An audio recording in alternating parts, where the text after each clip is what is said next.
Bueno, pues vamos a ilustrar el concepto de resonancia magnética nuclear con los siguientes puntos. Y bueno, todos los núcleos atómicos que poseen un número impar de protones más neutrones tienen un momento magnético y un momento angular intrínseco. En otras palabras, presentan un giro o spin nuclear. Esto indica pues, que se comportan como pequeños magnetos. En un experimento de resonancia magnética nuclear funciona aplicando un campo magnético a dichos núcleos y midiendo la energía necesaria para que estos entren en resonancia. Lo que se obtiene pues, es un espectro de resonancia magnética y bueno, pues es un gráfico que provee una señal o un pico que representa la energía necesaria para hacer que cada núcleo en una molécula entre en resonancia. Pero vamos a ilustrar esto de una manera un poco más gráfica. Vamos a considerar que tenemos un núcleo. Ese núcleo se va a comportar como un pequeño vector que va a tener una dirección. Y bueno, ese núcleo, una vez que nosotros lo sometamos a un campo magnético que le vamos a llamar B0, ese núcleo, ese vector se va a alinear en la misma dirección que en las líneas del campo magnético externo. Entonces, supongamos que yo tengo acá un emisor de radiofrecuencia.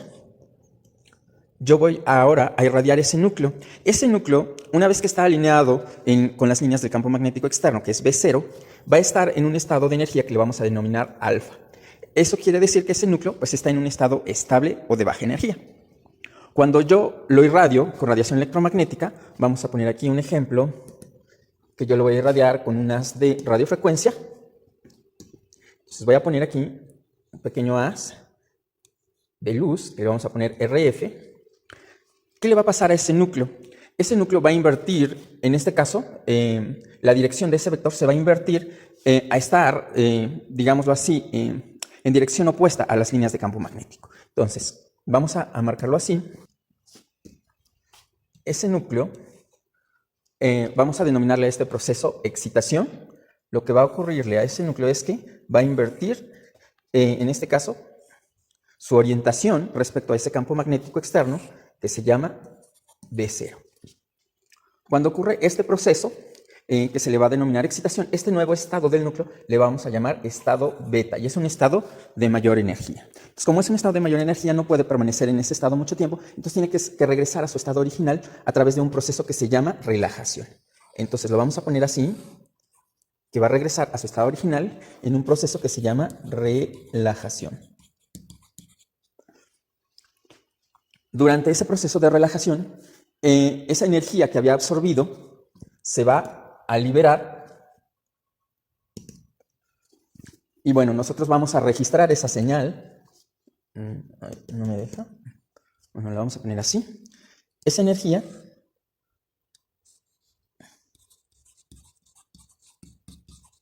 se va a liberar en el proceso de relajación y nosotros la vamos a registrar como una señal feed, la cual tiene pues una apariencia parecida a esa. Usualmente es una señal que está en el dominio del tiempo.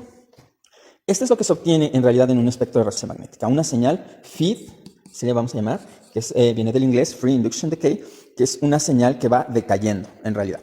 Entonces, esa señal nosotros la vamos a convertir a un espectro de resonancia magnética que tiene esta apariencia.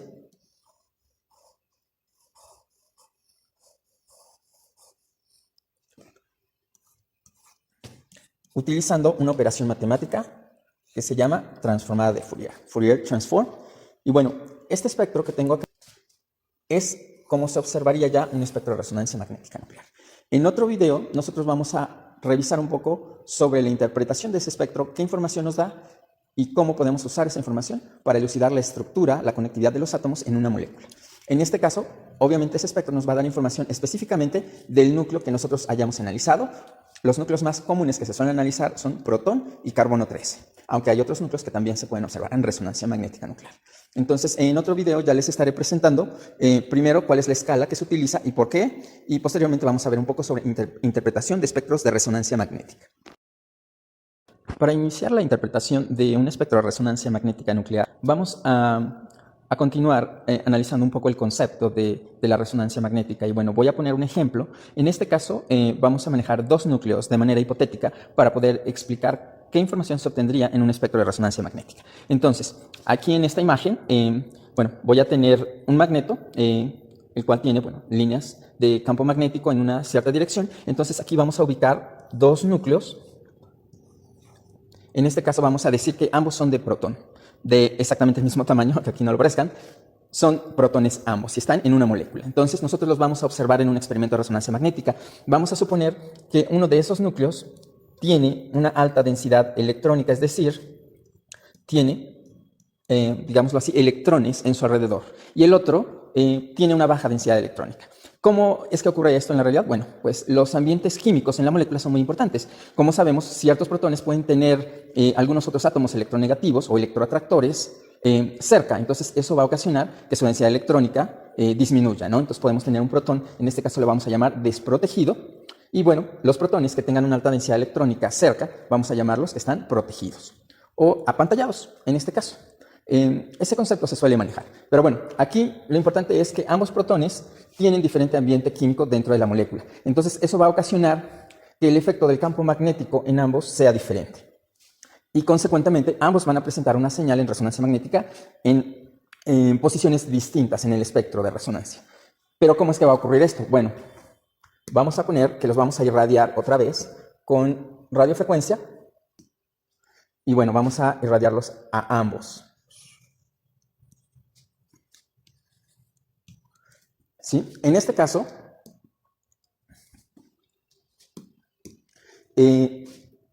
ambos, en principio, estaban alineados en la dirección de las líneas de campo magnético.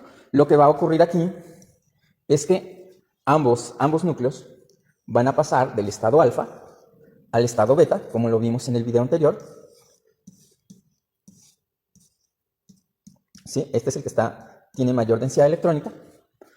Sin embargo, nosotros observamos algo, y es que este núcleo, el que está más desprotegido, usualmente requería mayor energía o una mayor frecuencia de la radiación para poder presentar una señal.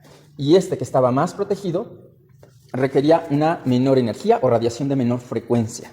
Entonces, ¿eso qué información me da? Vamos a decir que este requería una energía 1 y este requirió una energía 2, que en este caso fue una menor energía. ¿Sí? Entonces, ambos van a presentar finalmente una señal en el espectro de resonancia. Vamos a marcarla aquí así. Vamos a marcarla así. Cada una de esas señales corresponde a un núcleo. Vamos a llamar que este es el núcleo A y este es el núcleo B. ¿Sí? ¿Cuál sería el núcleo A si suponemos que la energía aumenta en esta dirección? Energía.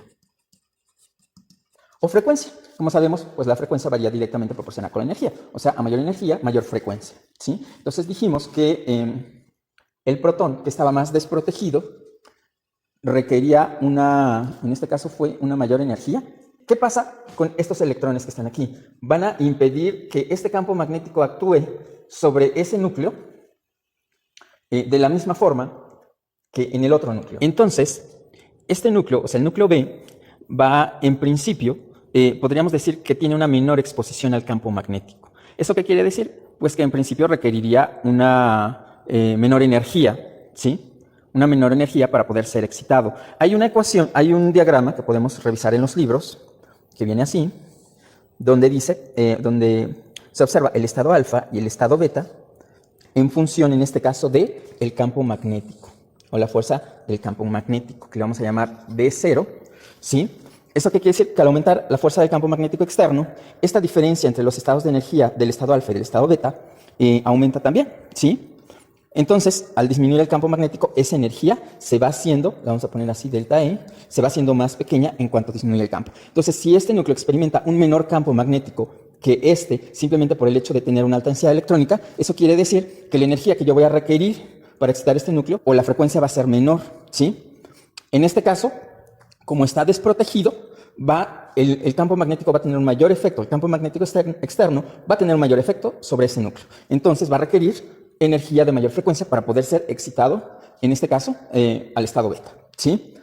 Entonces, ¿cómo vamos a asignar esas dos señales? Bueno, pues es muy simple. En este caso, el núcleo que requiere menor energía es el núcleo B. Entonces le vamos a poner que este es el núcleo B y A sería el que requiere mayor energía, ¿sí? Y este va a requerir una energía E2 y es una energía E1. Entonces vamos a decir que la energía E2 en principio debería de ser menor que la energía E1. Y en este caso, pues hablaríamos también de la frecuencia de la radiación, debe de ser menor que la frecuencia de la radiación que va a poder absorber en este caso el núcleo A, y esta es la frecuencia que en principio absorbería el núcleo B, ¿sí? Entonces, pareciera un poco confuso, pero es muy importante entender esta parte conceptual. ¿Por qué? Porque nos va a indicar cuáles o cómo es que se van a distribuir las señales en un espectro de resonancia magnética, justamente basado en la frecuencia de la energía que esos núcleos van a absorber, ¿sí? Entonces, entre más los observemos hacia la derecha en esta escala, que vamos a decir que llega para protón más o menos a 12 ppm, esto está en escala de ppm, esos núcleos esas señales van a estar distribuidas en esa escala, y las que se desplacen hacia valores mayores van a ser protones que usualmente están más desprotegidos y que requieren radiación de mayor frecuencia para poder entrar en resonancia magnética, ¿sí? Entonces, este es un modelo bastante simplista. ¿Por qué? Porque únicamente estamos manejando dos núcleos. ¿Qué pasa cuando ya hablamos de un conjunto de núcleos atómicos? Es decir, una molécula mucho más compleja, donde hay muchas más moléculas en una muestra real. Bueno, en el siguiente video vamos a abordar otra vez cómo es que se obtendría un espectro de resonancia ya en una muestra real y cómo es que se observa realmente un espectro de resonancia magnética más complejo.